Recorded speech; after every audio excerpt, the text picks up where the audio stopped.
Let's continue with exercise 14.2। कल मैंने आपको बोला था क्वेश्चन पाई वाला करने का। पाई क्या है? Irrational number. इर्रेशनल नंबर मतलब उसका डेसिमल एक्सपेंशन कैसा है? Non terminating, non repeating. तो डेसिमल के बाद जो नंबर्स आएंगे वो टर्मिनेट भी नहीं होंगे, रिपीट भी नहीं होंगे, तो चलते जाएंगे, है ना, नॉन टर्मिनेटिंग है। तो इसलिए आपके यहाँ पर उन्होंने क्या किया है, उन्होंने बोला the value of pi up to 50 decimal places. उन्होंने सिर्फ 50 प्लेसेस तक आपको वैल्यू दे दी। अब रिपीट होगा तो क्या होगा? 0 से लेकर 9 तक यही तो डिजिट्स हैं, तो 0 से लेकर 9 तक कोई भी डिजिट रिपीट हो सकती है। तो अब हमको क्या बनाना है? Make a frequency distribution table of the digits from 0 to 9 after the decimal point. What are the most and the list frequently occurring digits. हमको इन दो क्वेश्चंस का आंसर ढूंढना है। तो हम क्या करें, हम फिर से एक टेबुलर फॉर्म में इसको रिप्रेजेंट करें और उसमें हमें क्या क्या चाहिए? 0 से लेकर 9 तक डिजिट्स लिखी होनी चाहिए। तो हम यहाँ पर एक टेबल बना लें। यहाँ हमारे नंबर्स आ जाएंगे। टैली लगाने की ज़रूरत है तो आप टैली लगा सकते हैं, या आप सिंपली यहाँ पर काउंट करके भी काम कर सकते हैं।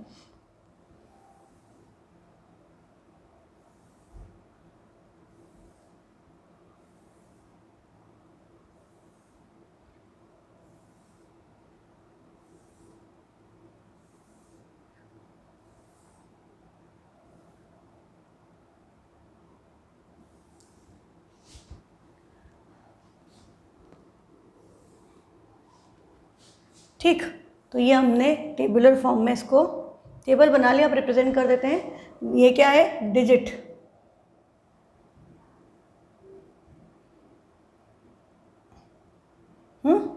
Number of times is generally represented as frequency.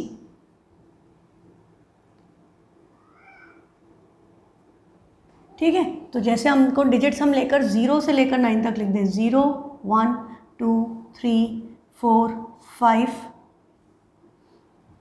6 7 8। एक कॉलम कम पड़ गया तो एक और कॉलम बना लेते हैं। एक रो कम पड़ गई, नॉट कॉलम।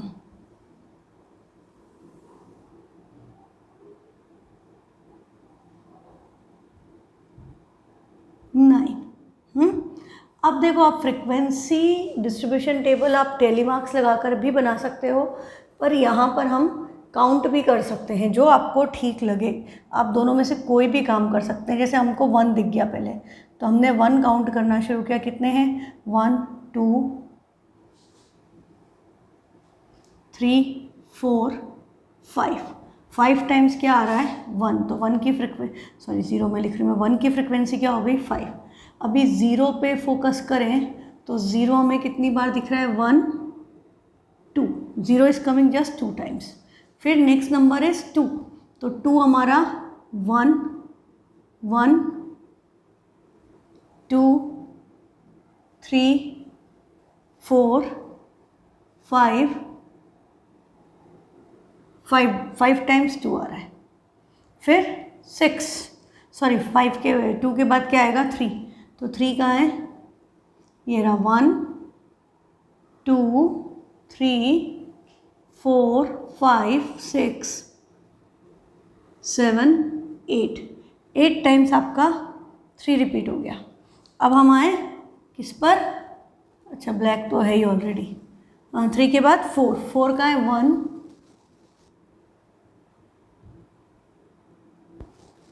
2 3 4 टाइम्स 4 आया। 5 1 2 3 4 5 टाइम्स आ रहा है। मज़ेदार बात है कि 4 times, 5 times. Now let's calculate 6 times आ रहा है क्या? तो 6 कहाँ है? ये रहा। 1 2 3 4 बार है, तो 6 केम 4 टाइम्स। तो 6 टाइम्स नहीं है। 7 9 दिख रहा है मुझे, पहले 9 ले लेते हैं। तो 1 2 3 4 5 6 7 8, 8 टाइम्स हमें 9 नज़र आ रहा है, तो 3 भी 9 8 टाइम्स आ गया और 9 भी 8 टाइम्स आ गया, बचा क्या है 7 एंड 8, तो 7 1 2 3 4 times 7 is there and 8 1 2 3 4 5 times हो गए सारी डिजिट्स। पता चल जाएगा टोटल करने पे पूरे हुए कि नहीं हुए। ये 5, टोटल सम कितना आना चाहिए 50। तो लेट्स कैलकुलेट दिस। तो 5 + 5 10, 5 + 5 10 20 हो गया, 22 और 8 30, 4 38, 38 और 4 42, 42 + 8 50, टोटल आपका 50 मैच हो गया। मतलब हमने कोई कैलकुलेशन में काउंटिंग में मिस्टेक नहीं की है ना। हमारा टोटल 50 मैच हो रहा है, means we have done correct calculation. तो अब आपसे क्वेश्चन क्या पूछे थे, अब आपसे क्वेश्चन पूछे थे make a frequency distribution, this is done. What are the most in the list frequently occurring digits. तो सबसे ज़्यादा बार क्या आया है, सबसे ज़्यादा फ्रिक्वेंसी आपको किसकी नज़र आ रही है 8, यहाँ पर ये यहाँ पर भी है, किसकी है 3 की और 9 की। तो most frequently occurring digits, most frequently occurring digits 2 हैं, तो are 3 and 8, 3 and 9 with frequency 8, 3 and 9 with frequency 8। सबसे कम क्या आ रहा है, सबसे कम किसकी फ्रिक्वेंसी है 2 सबसे कम आ रहा है, that is 0 and 0 is list occurring digit. तो हमें क्या पता चला कि हमने 50 डिजिट्स देखी पाई की, पाई के डेसिमल एक्सपांशन में 3.14 के आगे हमने 50 डिजिट्स को देखा, तो उसमें सबसे ज़्यादा बार 3 और 9 आया, सबसे कम बार 0 आया। हाँ, किन किन की फ्रिक्वेंसी सेम है, इस तरह के भी क्वेश्चन आ सकते हैं। 1 2 5 एंड 8, इन सब की फ्रिक्वेंसी क्या है 5, और 6 7 and 4, 3 of them are coming at 4 times. और फ्रिक्वेंसी किसकी सेम है 3 और 9 की भी सेम है 8 8, ठीक है। सिर्फ इसकी फ्रिक्वेंसी का अलग है, 0 वाले की ओनली 2। तो this is how you were suppose to do this question. अब आपका नेक्स्ट क्वेश्चन क्या है, 30 children were asked about the number of hours they watch TV programmes in a previous week. हाँ, ध्यान से पढ़ना, पिछले हफ्ते में आपने कितने घंटे टीवी देखा है। ये 15 घंटे 18 घंटे एक दिन में टीवी नहीं देखा है, पूरे वीक में, लास्ट वीक में, प्रीवियस वीक में आपने कितने घंटे टीवी देखा उसका रिकॉर्ड है। कुछ बच्चों का, कितने बच्चों का 30, तो टोटल कितना आना चाहिए 30। अब आपसे क्या पूछ रहा है कि make a grouped frequency distribution table for this data. इसके लिए अब आप एक ग्रुप्ड फ्रिक्वेंसी डिस्ट्रीब्यूशन बनाओ, मतलब क्लास इंटरवल लेना पड़ेगा, है ना। ग्रुप्ड बनाना है मतलब class interval 0 to 5, 5 to 10 like this. अब क्या बोल रहा है, taking class width 5, class width 5 बोलिए, मतलब क्लास साइज 5, 0 to 5, 5 to 10 ऐसा। And one of the class intervals as 5 to 10, उन्होंने आपको हिंट दे दी कि जैसे एक इंटरवल 5 to 10 है, तो 0 to 5 में भी है। हाँ, तो फर्स्ट आप 0 to 5, 5 to 10 ऐसे ले लेंगे। फिर पूछा है how many children watch television for 15 और मोर आवर्स अ वीक, तो वो हमारा 15 to 20 वाला जो कॉलम होगा उससे हमें ये वैल्यूज़ मिल जाएंगी। तो अब हम क्या करें, let's check the values. 0 to, अब हम क्या करेंगे, यहाँ पर लिखेंगे number of hours, this will represent number of hours TV watched in previous week, ठीक है। दूसरे कॉलम में हम क्या लिखेंगे, नंबर ऑफ चिल्ड्रन, कितने बच्चे थे। मेरा एक कॉलम एक्स्ट्रा हो गया यहाँ। आपको 2 ही चाहिए, एक ये एक ये। अब हमारा क्या होगा, अब हम यहाँ पे क्लास इंटरवल लिखेंगे 0 to 5, 5 to 10, 10 to 15, 15 to 20, 20 से ज़्यादा नहीं है ना किसी का, तो बस यहाँ पे आपका ख़त्म हो जाएगा 15 to 20। ठीक है, आवर्स, ये आवर्स है। अब हमारे यहाँ पर हम, अब इसमें आपको टेलीमार्क्स लगाना बेटर है, क्यों, क्योंकि रेंज आ गई है ना, तो हम डायरेक्ट करेंगे तो गड़बड़ हो जाएगा, इसलिए हम इस कॉलम में क्या करेंगे, टेलीमार्क्स लगा देंगे, वहाँ फ्रिक्वेंसी लिख देंगे। अब ऐसे चलते जाओ, आपकी मर्ज़ी, 1, 10, 3, तो 1 यहाँ पर आ गया, 10 यहाँ पर आएगा और 3 यहाँ पर आ गया, तो ये ख़त्म हो गए। 6, 3, 2, 2, 3 तो दोनों यहाँ आ गए और 6 इसके अगले में आ गया। फिर 2, 4, 8, तो 2 इस 5th, 4 एंड 8 यहाँ आ गया। फिर 3, 5, 12, तो 3 यहाँ, 5 यहाँ, 12 यहाँ पर, 3, 5, 12 भी हो गया। फिर 5, 2, 9, 5 जहाँ लोअर में है, 2 ऊपर, 9 यहीं पर, 5th है, क्रॉस हो गया, ये वाला कॉलम भी हो गया। फिर हमारा है 12, 8, 6, तो 12, 8 और 6, 12 इधर आएगा, 8 और 6 दोनों इसमें आएंगे। फिर आपका है 5, 15, 8, 5, 15, 8, तो 5 इधर, 8 इधर, 15 जहाँ लोअर लिमिट में है। फिर है 8, 1, 7, 8 5th है, 1 ऊपर, 7 अगेन यहाँ पर।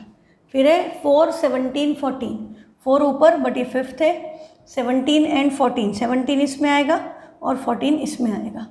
फिर है लास्ट 8, 6 एंड 12, तो 6 भी इसमें, 8 भी इसमें और 12 इसमें, 5th है, क्रॉस हो गया, हो गए सारे। अब इनका टोटल करके टैली लिख दें हम, तो टैली क्या आ रहा है हमारा, 5, 5, 10, 5, 10, 12, 5 and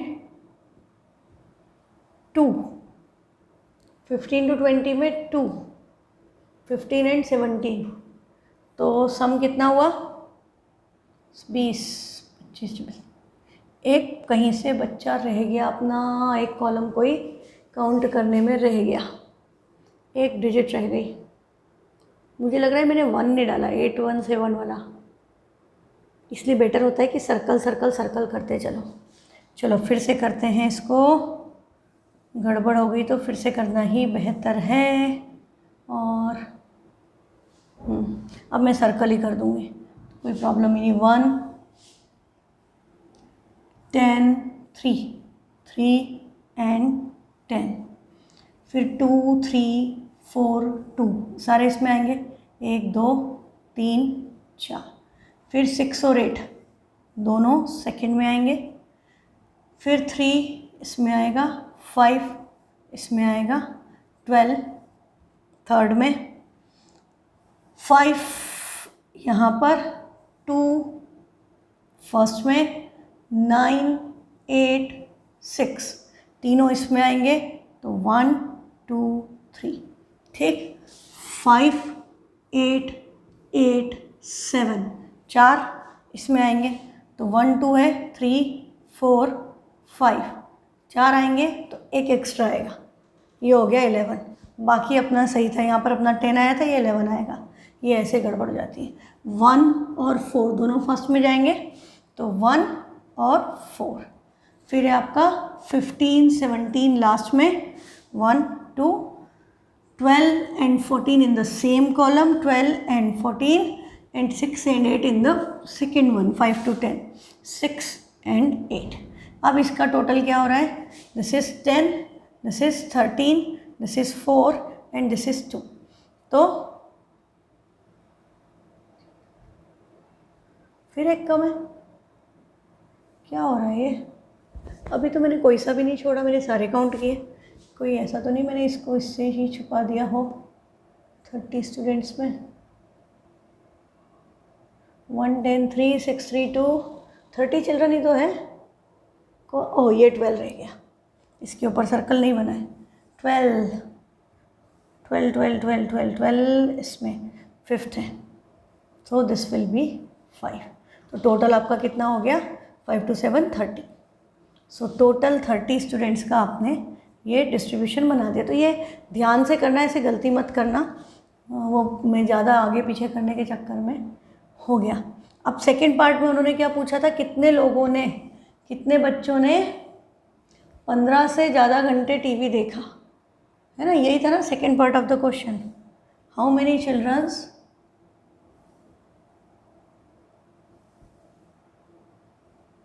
watched TV for more than 15 hours. तो 15 आवर्स से ज़्यादा किस में आएगा, जो आपका ये कॉलम है 15 to 20। तो 2 ही बच्चे हैं, only 2 students watch TV for more than 15 hours. ये आप लिख दोगे स्टेटमेंट फॉर्म में, तो ये आपका question complete.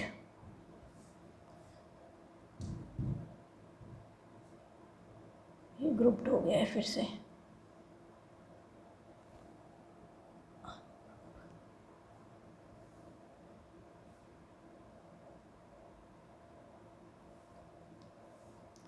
How many children watched television for 15 और मोर आवर्स अ वीक।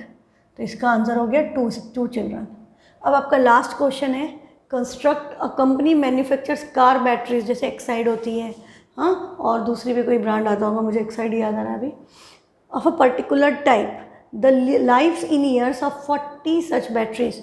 तो कार की बैटरी अच्छी होनी चाहिए, नहीं तो आपकी कार रुक जाएगी कभी भी। तो कितनी लाइफ है, इट मैटर्स। एमरॉन की आती है, दूसरा ब्रांड एमरॉन आता है इंडिया में, बाकी पता नहीं। इंडिया में अपने कार बैटरीज में एमरॉन और एक्साइड चलते हैं।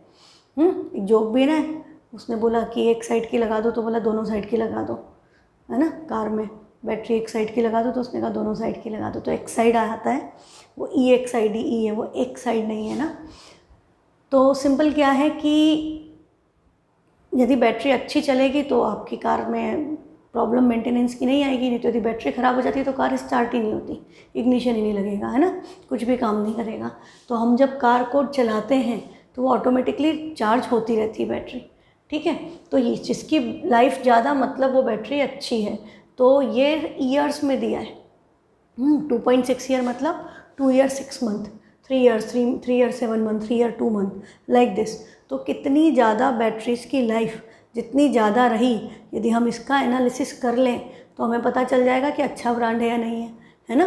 तो ये इसलिए कंपनीज़ ये सब सर्वे करती हैं। तो अब आपको क्या बोल रहा है, construct a grouped frequency distribution table for this data using class intervals of size 0.5 starting from the class interval 2 to 2.5। 2 से 2.5 से शुरू करके 0.5 का क्लास साइज़ लो, मतलब बहुत ज़्यादा बड़ा क्लास साइज़ नहीं लेना है आपको, ठीक है। तो हमारा फर्स्ट क्लास इंटरवल क्या होना चाहिए, 2 से 2.5, 2 to 2.5। अगला क्या होगा, 2.5 से 3, 3 से 3.5, 3.5 से 4.0 मतलब 4, और 4 से ज़्यादा भी है पर 4.6 भी है, तो 4.0 to 4.5 एंड 4.5 to 5.0 या 5, है ना। ये क्या हो गया, लाइफ ऑफ बैटरी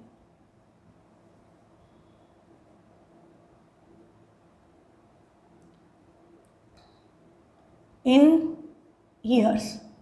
फिर क्या आएगा, नंबर ऑफ बैटरीज, कितनी बैटरीज की इतनी लाइफ थी, नंबर ऑफ बैटरीज। यहाँ हम क्या करेंगे, टेली मार्क्स लगाएंगे, और यहाँ हम क्या लिखेंगे, फ्रिक्वेंसी।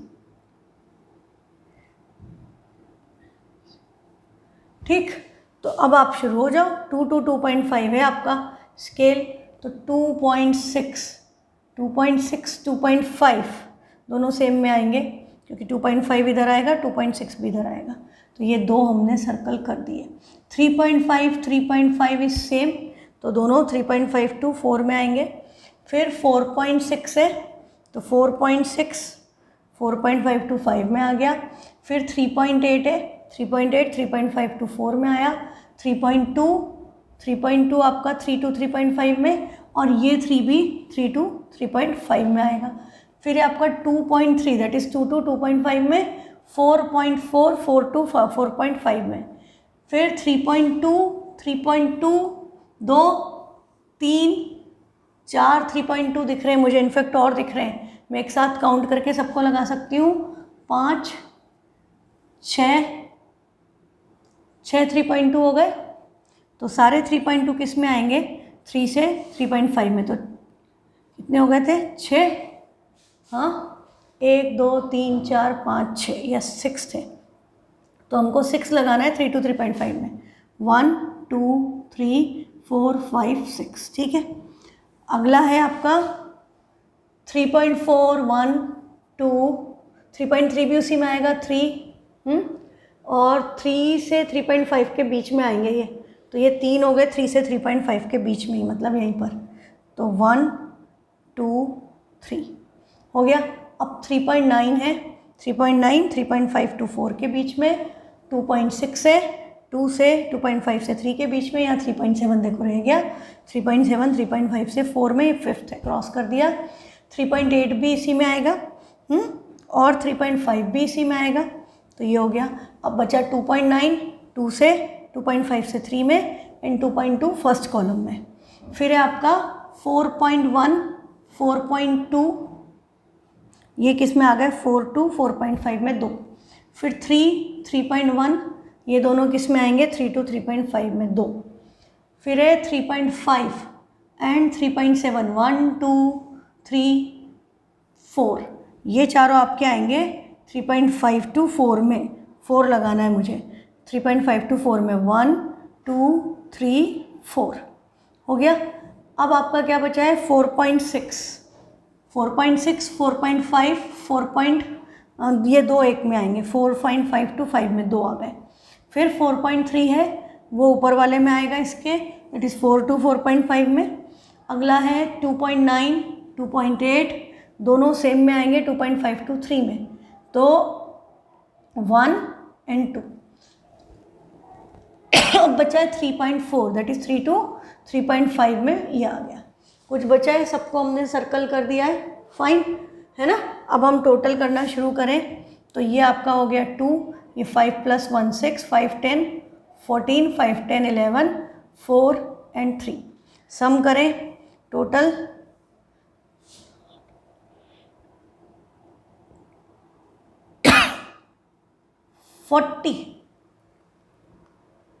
फोर्टी बैटरीज थी, 40 सच बैटरीज, करेक्ट है। तो ये आ गया हमारा। अब हमको सेकेंड पार्ट में क्या बोला था, कंस्ट्रक्ट ही करने को बोला है बस। Construct a group frequency distribution table for this data using class interval of size 0.5 starting from the interval 2 to 2.5। अब यदि हमको बाय चांस बोल देते कि 3 ईयर से ऊपर कितनी बैटरीज की लाइफ टाइम रही, तो 3 ईयर से ऊपर ये सारे हो जाएंगे, इन सबको प्लस कर दें, या 6 + 2 8 को 40 में से माइनस कर दूँ, तो 32 बैटरीज की लाइफ टाइम 3 ईयर से ज़्यादा है। हाँ, 4.5 साल से ज़्यादा कितनी चली, तो 7 बैटरीज चली। इस तरह से टोटल करके आप इसके बेस पे रिजल्ट निकाल सकते हो। 2.5 साल के अंदर सिर्फ 2 बैटरी ख़राब हुई, तो ठीक है, कंपनी का एवरेज है ना। तो ये आपको इस तरह से डेटा मिल जाता है। अब इसी जानकारी को यदि हम ग्राफ पे प्लॉट कर देते, बार ग्राफ में, या यहाँ पर हम हिस्टोग्राम भी बन जाता। क्यों बन जाता, क्योंकि ये जो डेटा है ये कंटिन्यूअस है, 2.5 पे ख़त्म और अगला शुरू हो गया। तो हम यदि इसका हिस्टोग्राम बनाते, तो देखो बार ग्राफ और हिस्टोग्राम अपना नेक्स्ट टॉपिक है। तो हम सिंपली, आपको पता होगा कि एक हमारी हॉरिजॉन्टल एक्सिस, एक वर्टिकल एक्सिस, दोनों पे हम 2 तरह का डेटा रिप्रेजेंट करते हैं, है ना। एक्स एक्सिस पे हम किसको रिप्रेजेंट करेंगे, वो वेरिएबल जो फिक्स है, जिसमें कांस्टेंट गैप चल रहा है। दैट इज़ यहाँ पर यदि मैं हिस्टोग्राम बनाऊंगी, तो मैं यहाँ क्या लिखूंगी, life time of batteries. Heading देना ज़रूरी होता है, life time of batteries, unit क्या है, इन ईयर्स। फिर यहाँ पर क्या लिखेंगे हम, वाई एक्सिस पे किसको रिप्रेजेंट करेंगे, नंबर ऑफ बैटरीज को, ठीक है। अब एक्स एक्सिस पे आपको पता है आपका स्टार्ट कहाँ से हो रहा है, 2 से। हाँ, हमारा यहाँ पर स्केल में हम यहाँ पर एक किंक दे सकते हैं टू शो द डिसकंटिन्यूटी, कि हमने यहाँ पर अब लिख दिया 2, फिर हर 1 सेंटीमीटर पे 2.5, फिर 3, फिर 3.5, फिर 4, 4.5 और 5। हमको इतनी वैल्यूज़ चाहिए थी, है ना, इतना टाइम चाहिए। अब इसके पहले के यदि हम लेते, तो हमें 0 to 0.5, फिर 1, फिर 1.5, 3 और लेना पड़ते, पर हमने आगे 0.5 ईयर्स लिया है, पर इनिशियली 1 सेंटीमीटर को हमने 2 सेंटीमीटर लिया है। तो उसी डिसकंटिन्यूटी को शो करने के लिए ये किंक लगता है ना। ये जो ब्रेकअप वाली लाइन होती है ना, ऐसी टेढ़ी टेढ़ी लाइन हम स्लांटेड बना देते हैं, this shows the discontinuity of the interval, कि हम यहाँ पर डायरेक्टली 2 पर जंप कर गए, पर आगे हमारा स्केल यूनिफॉर्म चल रहा है। अब वाई एक्सिस पे हम देखें हमें क्या क्या प्लॉट करना है, हमें 2, 6, 14, 11, 4, 3, हमको बस ये नंबर 14 तक नंबर प्लॉट करने हैं। तो आप स्केल क्या ले सकते हो, आप scale 1 centimetre equal to 2 units भी ले सकते हो, या आप 1, 2, 3, 4 करके 14 तक भी जा सकते हो, चॉइस आपकी है। हाँ, मैं यहाँ पर 2 का स्केल ले रही हूँ, तो यहाँ 2, 4, 6, 8, 10, 12, 14, ठीक है, ये हमारी स्केल हो गई। This is just like linear equations. अब हम क्या करेंगे, हमारा फर्स्ट 2 to 2.5 के कॉरस्पॉन्डिंग क्या है 2, तो हम यहाँ पर स्केल रखकर 2 पर जा कर के ऐसे 2 to 2.5 में इस तरह से हम एक रेक्टेंगुलर बार ड्रॉ करेंगे। 2 to 2.5 की फ्रिक्वेंसी क्या है 2, फिर अगली फ्रिक्वेंसी आपकी है 6, तो अब यहीं से हम स्टार्ट करेंगे 6 तक जाएंगे और इसके इक्वल 2.5 से 3 पर आकर के, और ये यूनिफॉर्म विड्थ होगी। अभी मैंने ऐसे ही कर रही हूँ मैं, इसलिए मेरा थोड़ा ये पतला बन गया, ये चौड़ा बन गया। आप इसको प्रॉपर सेम स्केल ले करके करेंगे तो वो बिल्कुल यूनिफॉर्म विड्थ के बनेंगे। 2.5 to 3 इसकी फ्रिक्वेंसी क्या है 6, इसकी फ्रिक्वेंसी क्या थी 2, नेक्स्ट आपकी फ्रिक्वेंसी क्या है 14, तो अब हम 14 को प्लॉट करेंगे। तो हम यहाँ से गए 14 तक उसके कॉरस्पॉन्डिंग, और यहाँ 3.5 पर आ गए, दिस इज़ 14। फिर नेक्स्ट इज 11, अपना अगले इंटरवल में 11 है, तो 10 और 12 के एग्जैक्टली बीच में मिड पॉइंट पे 11 होगा, तो 11 से लेकर इस तरह से लाइन बना करके इसको हम 4 वाले उस पर ज्वाइन कर देंगे। यूनिफॉर्म विड्थ होना चाहिए। हाँ, नेक्स्ट है हमारा 3, लास्ट इंटरवल में हमारा 3, तो 2 और 4 के एग्जैक्टली बीच में there will be somewhere it will be 3, तो एग्जैक्टली बीच में आएगा। ये आपका लाइन आपको दिखती है, आप ग्राफ सीख चुके हो, तो ये आपका ख़त्म हो गया। 4.5 to 5 में 4, फर्स्ट 2, 6, 14, 11,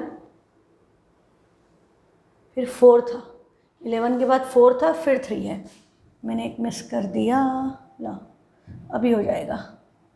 पहले 4 आएगा, ये 11 है, पहला 4 आएगा ये वाले इंटरवल पे, अगले इंटरवल पे 3 आएगा। This is how your histogram is plotted. What do you observe in histogram, कि ये सारे जो बार्स हैं ये आपस में चिपके हुए हैं, है ना, ये सारे आपस में, इनके बीच में कोई गैप नहीं है, एक ख़त्म होता है दूसरा शुरू हो जाता है, इसीलिए हम इस तरह से प्लॉट कर पाए, क्योंकि एक ख़त्म हुआ अगला शुरू हो गया। This is how your histogram is being plotted. तो हिस्टोग्राम ये होता है। अब हमारा सिलेबस से फ्रीक्वेंसी पॉलीगन हट गया है, अदरवाइज़ फ्रीक्वेंसी पॉलीगन में हम क्या करते थे पता है, इसके 2 तरीके से बनता था। एक हिस्टोग्राम पे भी बनता था कि हम इस तरह से इसके मिड पॉइंट्स को, जो भी बार है इनके मिड पॉइंट्स को लेकर के स्ट्रेट लाइन से ज्वाइन करेंगे। अभी इसको यहाँ नहीं ख़त्म करेंगे, इसको ख़त्म एक्स एक्सिस पे करेंगे। तो इसके बाद वाला भी एक इंटरवल हम लिखते हैं 5.5, और इसके मिड पॉइंट पे इसकी फ्रिक्वेंसी 0 लेकर ज्वाइन करते हैं, और सेम वे में हम इधर भी करते हैं। तो यदि हमें हिस्टोग्राम बनाना था तो हम यहाँ पर किंक ना दे करके पहले हम 1.5 लिखते और उसके पहले हम किंक दे सकते थे, तो ये यहाँ पर इसके मिड पॉइंट पर जाता। हाँ, ये इस तरह से ये जो शेप बनता है ना, this is known as frequency polygon.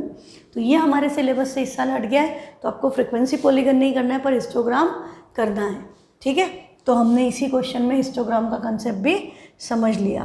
तो अब हमारा नेक्स्ट है यही ग्राफिकल रिप्रेजेंटेशन ऑफ डेटा। तो आपकी बुक में लिखा है कि the representation of data by tables has already been discuss. हमने टेबल बनाना सीख लिया।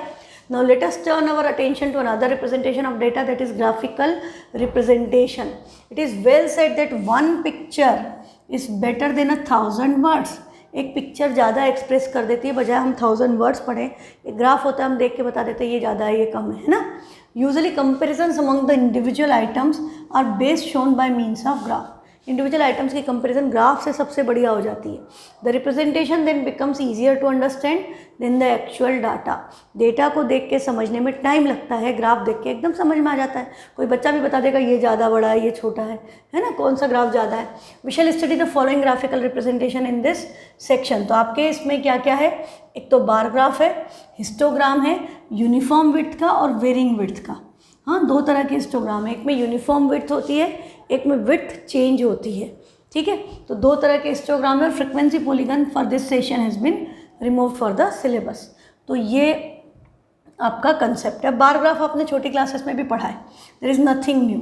इन earlier classes you have already studied and constructed bar graphs, here we shall discuss them through a more formal approach. Recall that bar graph क्या होता है, pictorial representation of data in which usually bars of uniform width are drawn with equal spacing between them. X axis पे हम equal space पे इस तरह से bars बनाते हैं, तो उसको हम क्या कहते हैं, बार ग्राफ। ये बीच का गैप यूनिफॉर्म होता है ना, on one x axis say the x axis पे हम यूनिफॉर्म गैप ले लेते हैं। डिपिक्टिंग द वेरिएबल की कौन सा वेरिएबल है, और वाई एक्सिस पे उस वेरिएबल की जो वैल्यू चेंज हो रही है वो हम लेते हैं। The values of the variable are shown on the other axis say the Y axis, and the heights of the bars depend on the values of the variable. इसकी हाइट कितनी होगी वो वेरिएबल की वैल्यू पे, जैसे अभी हमने histogram में प्लॉट किया कि 2.5 ईयर्स कितनी बैटरी चली, तो वो जो वेरिएबल है वो चेंज हो रहा है ना, कि कोई 2 ईयर 2 ही बैटरी चली, किसी में 11 चली, किसी में 14 चली, है ना, लाइक दैट।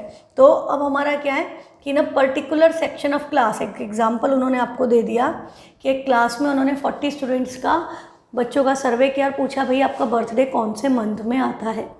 हाँ, तो किसी का जनवरी, किसी का फरवरी, जनवरी टू दिसंबर के बीच में डिस्ट्रीब्यूट हो जाएंगे सारे बच्चे। तो उन्होंने वो लेकर के और उसका एक बार ग्राफ बना दिया।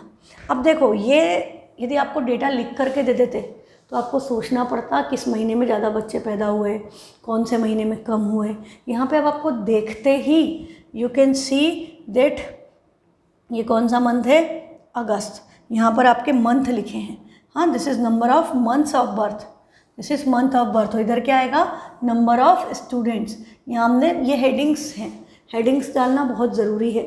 आप यदि फुल मार्क्स चाहते हो, इजी टॉपिक है, एकदम इजी टॉपिक है, इसमें कोई प्रॉब्लम नहीं। बार ग्राफ तुम छोटी क्लास से बना रहे हो, है ना, आई थिंक 6th में आ जाता है बार ग्राफ, तो 6th 7th 8th 3 साल से बनाते आप आ रहे हैं बार ग्राफ, तो इट्स सिंपल फॉर यू।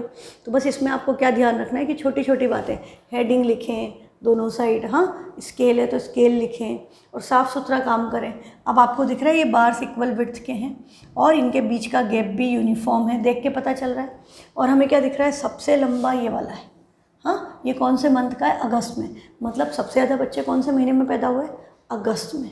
देख करके बता सकते हो just by looking at the graph. सबसे कम बच्चे कौन से मंथ में पैदा हुए, क्या दिख रहा है, सबसे छोटा ही है, तो जून में सबसे कम बच्चे। कितने बच्चे पैदा हुए, तो इसके कॉरस्पॉन्डिंग इधर देखो कि यहाँ तो एक ही बच्चा पैदा हुआ। अगस्त में कितने पैदा हुए, 6। उस क्लास में 6 बच्चे हैं जिनका बर्थडे अगस्त में आता है, एक बच्चे का बर्थडे जून में आता है, और इन तीनों की सेम है। मतलब अक्टूबर नवंबर दिसंबर में 4 स्टूडेंट्स, 4 स्टूडेंट्स का बर्थडे अक्टूबर नवंबर दिसंबर में आता है, और 6 के बाद 5 है, 5 students are born in May. हाँ, 4 students are born in October November December and February also 4 students. जनवरी में 3 हैं और मार्च में आपके 2 हैं, अप्रैल में भी 2 हैं और जुलाई में भी 2 हैं। ठीक है, और जून में, अगस्त सितंबर में आ गए 3। जून में तो सबसे कम थे, आपको पता है, एक ही स्टूडेंट पैदा हुआ था। तो इट्स वेरी सिंपल टू से, है ना, सिंपल प्रेजेंटेशन होता है और देखना भी, इसको पढ़ना भी और इसको समझना भी आसान होता है। तो ये इन्होंने आपको दे दिया। अब बोला ऑब्जर्व द ग्राफ और आंसर द फॉलोइंग क्वेश्चंस। ये आएंगे 1 मार्क में बहुत सारे question. How many students were born in the month of November. नवंबर में कितने बच्चे पैदा हुए, तो अभी हमने बात कर ली थी, नवंबर में कितने हुए थे, 4 स्टूडेंट्स। फिर पूछा है in which month were the maximum number of students born, that we have already discussed, in the month of August. 6 students were born in the month of August, that is the maximum students. ठीक है, फिर अब आपका next है, next example है, a family with a monthly income of ₹20,000 had plan the following expenditures per month under various heads.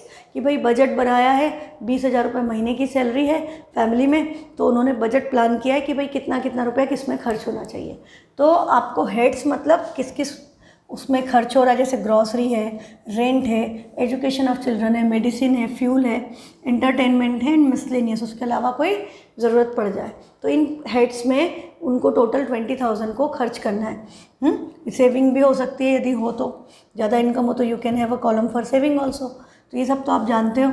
अब ये 4 क्या लिखा है, एक्सपेंडिचर इन 1000 रुपीज़, मतलब ये 4 नहीं है, ये 4000 रुपीज़ है, ये 5000 रुपीज़ है, ये भी 5000, 2000, 2000, 1000, 1000, ये आपका डेटा है। ठीक है, अब आपको इसको क्या करना है, इसको ऑब्वियसली इसको बार ग्राफ ही बना सकते हैं, इसका हिस्टोग्राम नहीं बन सकता क्योंकि इधर जो है वो अलग अलग हेड है, they are not related with each other. Histogram कब बनता है, जब कंटिन्यूअस हो, डेटा जो है आपका 0 to 5, 5 to 10 इस तरह का हो तो हम हिस्टोग्राम बनाते हैं, otherwise we can plot only bar graph. और पाई चार्ट आपके सिलेबस में है नहीं तो 8th में आप पाई चार्ट भी बनाते थे। अब बोला draw a bar graph for the data above, तो हमें बार ग्राफ बनाना है तो हमें एक्स एक्सिस पे क्या लेना होगा, एक्स एक्सिस पे हम ये सारे हेड ले लेंगे और वाई एक्सिस पे हमको ये रिप्रेजेंट करना है। तो हम क्या कर सकते हैं, स्केल 1 1 1 का ही ले लें, 1 यूनिट इक्वल टू 1000 रुपीज़ और एक्स एक्सिस पे क्या आ गए, हेड्स। तो ये ग्राफ इन्होंने इसमें प्लॉट किया ही होगा। हाँ, तो we represent the heads on the horizontal axis choosing any scale since the width of the bar is not important, but for clarity we take equal widths for all bars and maintain equal gaps in between।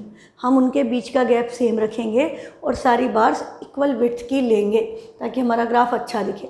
Let one head be represented by 1 unit, ये आपकी मर्जी, आप 1 unit ले लो, 2 unit ले लो, आपके graph paper पे graph बन जाना चाहिए, that is the important thing. फिर बोल रहा है we represent the expenditure value on the vertical axis, कितने 1000 किस में डाले, वो वाई एक्सिस पे। सिंस मैक्सिमम एक्सपेंडिचर कितना है 5000, तो हम 1 यूनिट को 1000 रुपीज़ ले लें स्केल। फिर हमको क्या बोला उन्होंने, ये सब आपको समझाने के लिए लिखा है, हाँ एग्जाम में आपको नहीं लिखना है। To represent our first head that is grocery we draw a rectangular bar with width 1 unit and height क्या ले लेंगे उसकी, ग्रॉसरी के कॉरस्पॉन्डिंग कितना था 4000, तो हम 4 यूनिट का ग्राफ वो रेक्टेंगल बना देंगे। Similarly other heads are represented leaving a gap of 1 unit in between 2 consecutive bars। The bar graph is drawn in figure this is how the bar graph will look like. अब देखो यहाँ पर यदि आप ये ऐसे पूरा ग्रॉसरी फिर रेंट लिखते तो सब आपस में गड्ढा हो जाता है ना, सब मिक्स हो जाता। तो इसलिए देखो स्टाइल टेढ़ा टेढ़ा लिख दिया। या आप क्या कर सकते हो, आप यहाँ भी लिख सकते हो कि दिस इज़ ग्रॉसरी, हाँ, या ऐसे भी लिख सकते हो रेंट, जैसे आपको अच्छा लगे, ऐसे ऐसे, या इन्होंने जिस तरह से किया है, क्योंकि ये प्रैक्टिकल प्रॉब्लम्स हैं। जब आप लिखने जाओगे तो आपको ये लिखने में ये प्रॉब्लम्स आएंगी। तो ये सब बातें हम डिस्कस कर रहे हैं तो आपको सॉल्यूशन पता रहेगा कि क्या करना है। तो एक्स एक्सिस पे हमने क्या लिखे, डिफरेंट हेड्स। वाई एक्सिस पे क्या लिखा, एक्सपेंडिचर इन 1000 रुपीज़। 1 2 3 4 5 6 7 तक बना दिया। हमको पता है हमें चाहिए मैक्सिमम 5 तक, पर उसके 1 2 आगे तक बनाते हैं। अब हमने इधर थोड़ा एक गैप 1 सेंटीमीटर का गैप छोड़ा, 1 यूनिट का विड्थ लिया और ये आपका था 4000, तो 4 के कॉरस्पॉन्डिंग यहाँ पर एक ब्लॉक बना दिया। फिर 1 यूनिट का गैप छोड़ा, रेंट भी 5000 है तो यहाँ 5 के कॉरस्पॉन्डिंग एक ब्लॉक बना दिया रेक्टेंगल। फिर 5000 है एजुकेशन ऑफ चिल्ड्रन, फिर मेडिसिन में 2000, फ्यूल में 2000, एंटरटेनमेंट में 1000 एंड मिसलेनियस में 1000। तो हमने इस तरह से रिप्रेजेंट कर दिया। अब यदि पूछे सबसे ज़्यादा खर्चा फैमिली किस पे कर रही है, तो रेंट और एजुकेशन ऑफ किड्स, बच्चों की एजुकेशन पे और रेंट पे खर्चा कर रहे हैं। तो बच्चों को क्या करना चाहिए, खूब अच्छी पढ़ाई करना चाहिए। आपके पेरेंट्स भी आपकी एजुकेशन पे खर्चा कर रहे होंगे, स्कूल का, कोचिंग का, उसके अलावा भी बहुत सारे आपकी books, copies and so many things are there. तो आपको ईमानदारी से पढ़ना चाहिए क्योंकि being a student it's your duty to study.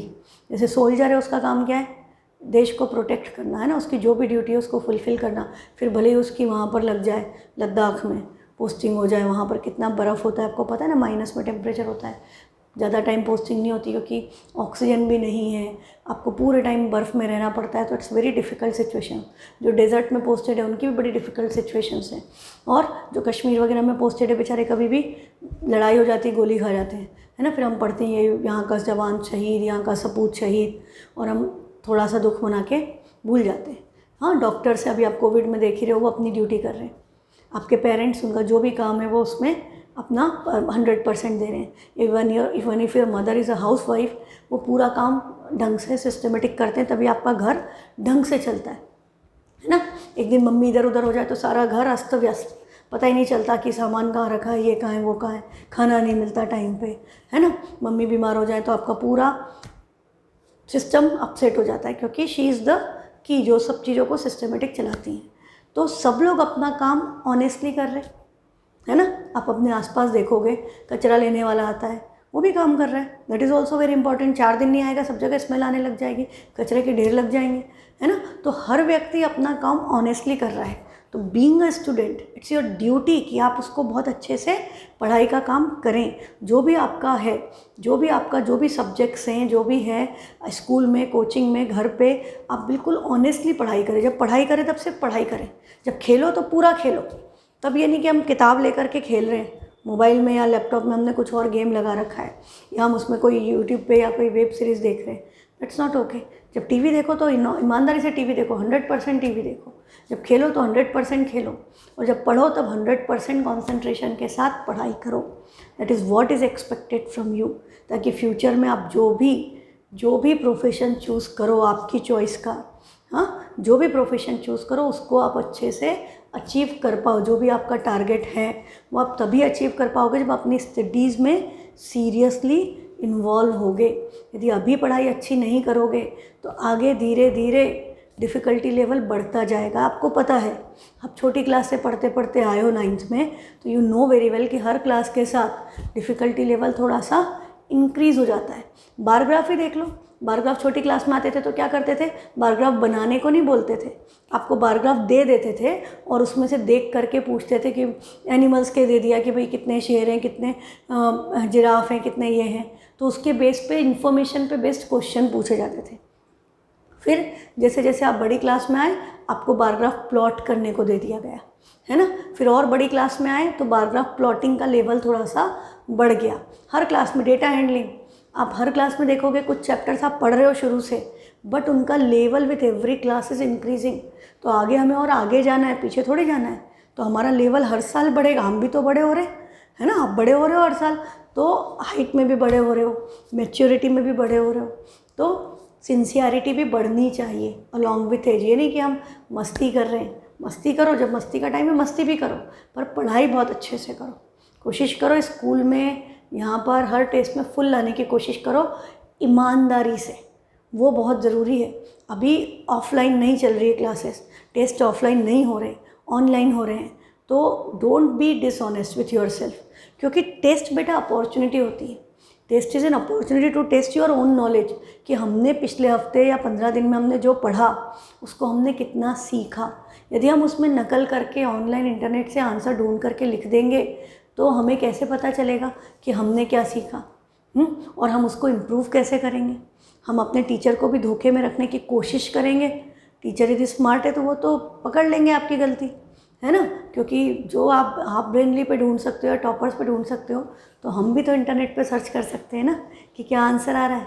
तो चीटिंग इज़ नॉट गुड, किसी भी लिहाज से अच्छी नहीं है, आपके इम्प्रेशन के लिए भी अच्छी नहीं है और आपके फ्यूचर के लिए भी अच्छी नहीं है। तो चीटिंग करके कभी भी एग्ज़ाम मत दो, स्कूल में भी मत दो, यहाँ भी मत दो। ऑनेस्टली करो और जितना आए उतना करो।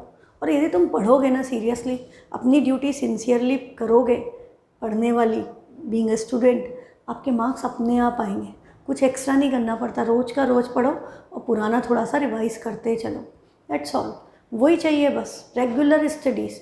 ये नहीं कि एक दिन बैठकर हम बहुत सारा पढ़ लेंगे, ऐसा पॉसिबल नहीं है ना। एक दिन बैठ के खूब सारी पढ़ाई नहीं हो सकती, पर रोज़ थोड़ी थोड़ी थोड़ी पढ़ाई हो जाएगी, तो उससे आपके ऊपर बर्डन नहीं आएगा और आपको परफॉर्मेंस की एंजाइटी नहीं होगी। चीटिंग करने क्यों जाते हैं? क्योंकि हमें लगता है कि हमें आता नहीं है, हम चीटिंग कर लेंगे तो अच्छा आंसर लिख देंगे, फुल मार्क्स मिल जाएंगे और हमारे मम्मी पापा हमें डांटेंगे नहीं जब रिज़ल्ट आएगा, है ना। ये डर रहता है। तो ऐसा काम ही क्यों करें हम? जब चीटिंग कर लेंगे पता चलेगा तब भी डांट पड़ेगी, है ना। तो इट्स बेटर कि हम उसको अवॉइड करें। ऐसे गलत रास्ते आपको लाइफ में बहुत जगह मिलेंगे जो आपको बड़े अच्छे लगेंगे कि हाँ, मेहनत करने के बजाय फटाफट इससे कर लिया, नंबर तो आएगा, क्या फ़र्क पड़ा, ये सोचोगे, पर ज़्यादा टाइम नहीं टिक पाएंगे वो, है ना। अच्छा काम करने में वक्त तो लगता है, थोड़ा सा मेहनत लगेगी, बट वो जो आप मेहनत करोगे वो आपको लाइफ लॉन्ग पे करेगी बेटा। अच्छे कंसेप्ट बनाओगे ना, 10th में भी दिक्कत नहीं आएगी, 11th-12th में जो भी सब्जेक्ट लोगे it will be easier for you. एक पढ़ने की आदत बनाना, to study well is also very important, कि हम एक सिटिंग हमारी डेवलप हो। क्योंकि जब आप अभी तो आपको 1 ही साल का पढ़ना है, और इनफैक्ट अभी टर्म 1 में टर्म 1 का पढ़ना है, टर्म 2 में टर्म 2 का पढ़ना है, but when you will come to 11th-12th that is after 2 years, आपकी लाइफ में क्या होगा, आपको 11th का भी याद रखना है, आपको 12th का भी याद रखना है। आप कोई भी सब्जेक्ट ले लो, हाँ, आप यदि साइंस लोगे, इंजीनियरिंग में जा रहे हो या मेडिकल में जा रहे हो, आपको 2 साल का आएगा एग्ज़ाम में। आप क्लैट कर रहे हो तो भी आपको आएगा, आप सीए कर रहे हो तो आपको आएगा, आपको 2 साल का पूरा कोर्स एग्ज़ाम में आएगा ही आएगा। तो you need to be ready for this, कि हमें इतनी सारी चीज़ें याद रखनी है 2 साल की। हम ऐसा कैसे कर सकते हैं कि हम 15 दिन का नहीं याद रख रहे हैं, तो हमारी आदत कैसे पड़ेगी। आदत तो धीरे धीरे पड़ती है ना, हम पढ़ने की आदत बनाएं, बैठने की आदत बनाएं, क्योंकि फिर 11th-12th में बहुत दिक्कत जाएगी आपको। क्योंकि आप यदि सिटिंग हैबिट अभी डेवलप नहीं करोगे तो आगे भी नहीं होगी। और अभी तो सबसे आसान है, कोई डिस्ट्रक्शन नहीं, कहीं बाहर नहीं जाना, कहीं नहीं, घर में है तो घर में बैठे बैठे हम आराम से पढ़ सकते हैं ना, कोई डिस्ट्रक्शंस नहीं है। अदरवाइज़ तो यहाँ चलो वहाँ चलो, पार्टी है, ये है वो है, 50 तरह के डिस्ट्रक्शन जब नॉर्मल लाइफ होती है होते हैं, पर अभी आपके पास डिस्ट्रक्शंस नहीं है। This is the best time to develop sitting habit with studies. तो वो आदत डाल लोगे तो हमेशा सुखी रहोगे। ठीक है, आज के लिए बहुत ज़्यादा लेक्चर दे दिया मैंने। सोचना इन सब चीज़ों के बारे में, और स्टेट्स के क्वेश्चन करना, जहाँ प्रॉब्लम आए व्हाट्सएप करो। Thank you.